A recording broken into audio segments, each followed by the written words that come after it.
What'd you think of Mickelson and how he handled the weekend's events, Brad? Well, it's interesting, Rich, that you'd start off with Mickelson as the topic, because I've been asked by, I've done a couple media shows this morning, and say Wingo and Golick asked me, who's going to remember, what's going to be remembered the most? Will it be Koepka's repeat victory, the USGA and kind of their gas again, or Phil Mickelson? And I think Mickelson's winning this by a landslide. Yeah, I know. We that's, I guess, great radio shows, if you will, think alike. I mean, you want to ask the poll question of Brad Faxon? Yeah, Brad, we're kind of asking the same thing. What are you going to remember most? The course conditions, Phil's controversy, or Koepka going back to back?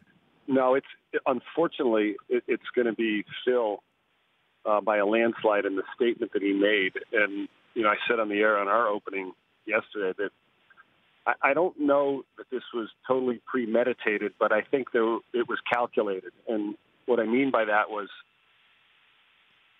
he was trying to make a statement to the USGA that they've gone overboard recently. They've made some mistakes, not only in 2004 at Shinnecock on the 7th hole, but also with their course set up and maybe the choices in the golf courses like Erin Hills last year or Chambers Bay 3 years ago.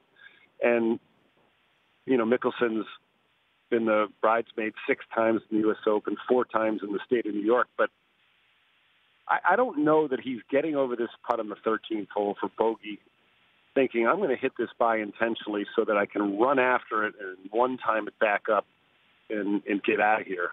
I think there was, he reached the boiling point. He had a few things happen in the round. He wasn't playing particularly well.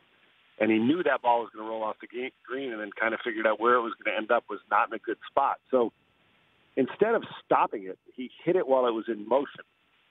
And what's unbelievable is, there is a penalty for hitting a ball in motion, and it can happen in a lot of different situations. But I think when you stop the ball intentionally, that would be disqualification. He might have known that. But if you watched his actions afterwards with Beef Johnson, his partner, and how they laughed about it, and then kind of how he stumbled through a couple different interviews, I don't think he really realized at the time what he was doing, other than I'm going to make a fool of myself if this ball goes down there.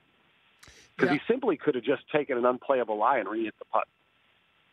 He could have, and then for him to say that he knew the rule at the time, which is something that Beef did not back up, it's just terribly unfortunate, Brad. And and then folks like yourself, as well as the USGA, now have to stand in the firing line saying, do you think he was telling the truth or not? And whether that matters. Do you think then let me put it this way, do you think he should have withdrawn, Brad? Well, it's so similar to me to the drop Tiger Woods mistakenly took back in the Masters.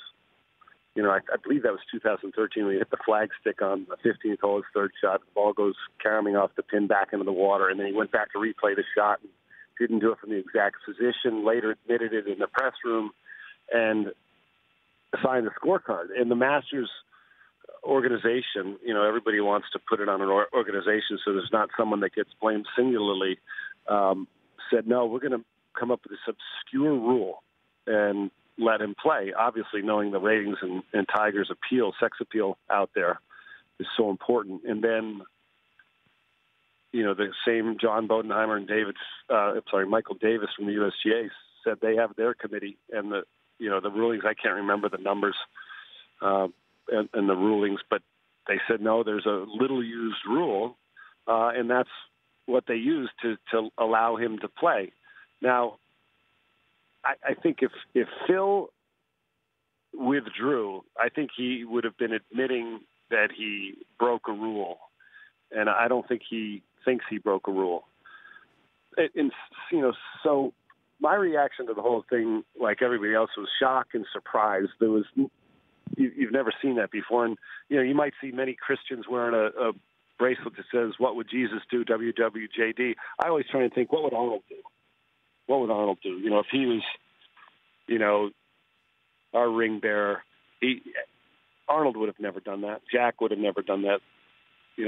Ben Hogan would have never done that. So, to me, this was similar to Phil's statement at the Ryder Cup in 2014 at Glen Eagles when the Americans kind of got destroyed, and Phil was protesting the captaincy of Tom Watson, and in the press conference kind of went out and spoke out against him in front of everyone, in front of the world, really. So in a way, I think this was his way of getting back at the USGA. The Rich Eisen Show, weekdays at noon Eastern on Audience.